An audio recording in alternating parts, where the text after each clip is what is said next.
I am Second Lieutenant Rizalina Tilivantino from Ibahay, Aklan.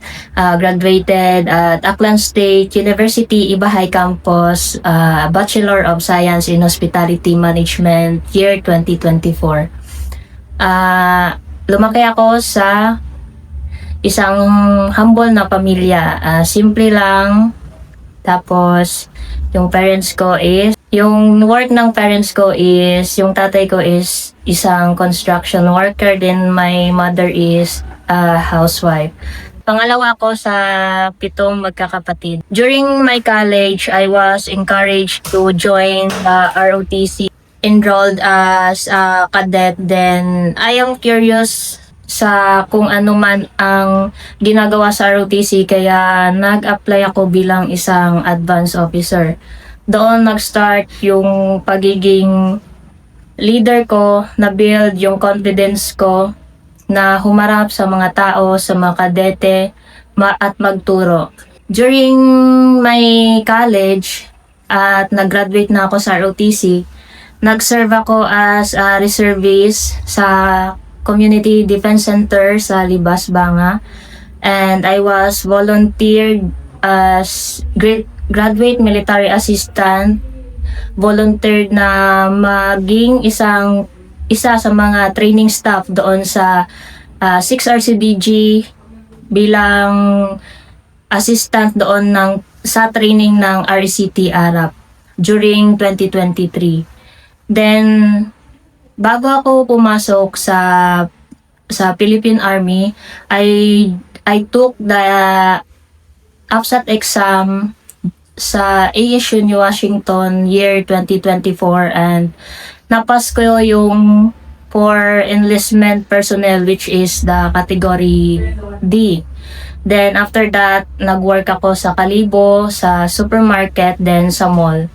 Then the second time, I took again the AFSAT exam sa ASU New Washington ulit, then passed the commissionship for the category B.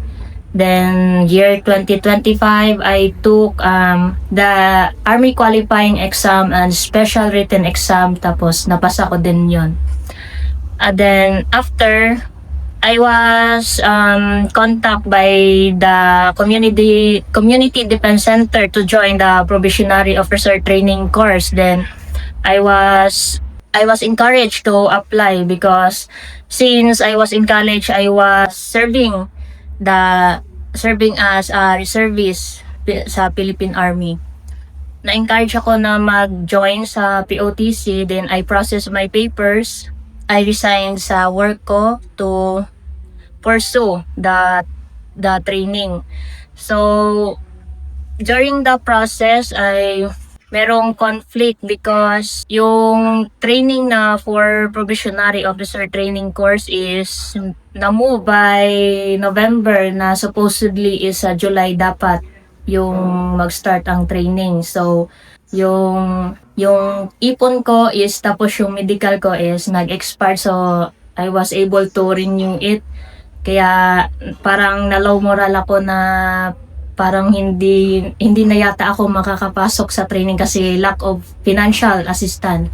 So through my family, sa support ng parents ko, lalo na yung mother ko, ay nakapasok ako at nagtuloy-tuloy sa training at nakapunta na sa Rescom Cavite.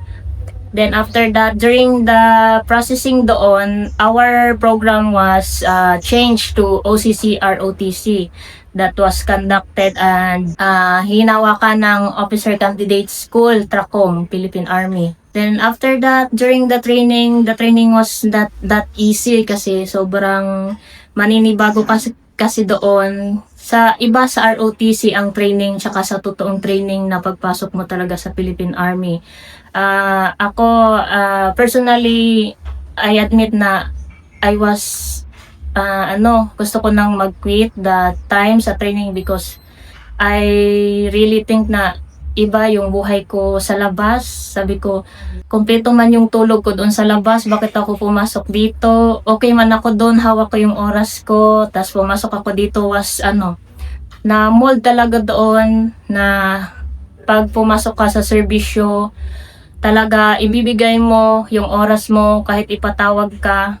Kailangan andoon ka palagi na yung commitment mo sa service mo is talagang buong-buo na ibigay mo doon kasi iba na yung buhay mo na nung civilian ka nung pumasok ka sa serbisyo. Then sa mga youth na gustong pumasok sa Philippine Army, you can visit the Facebook page of the Philippine Army, which is Join the Army. Makikita nyo doon yung mga process kung paano kayo pumasok, step by step, kung paano kayo pumasok sa service.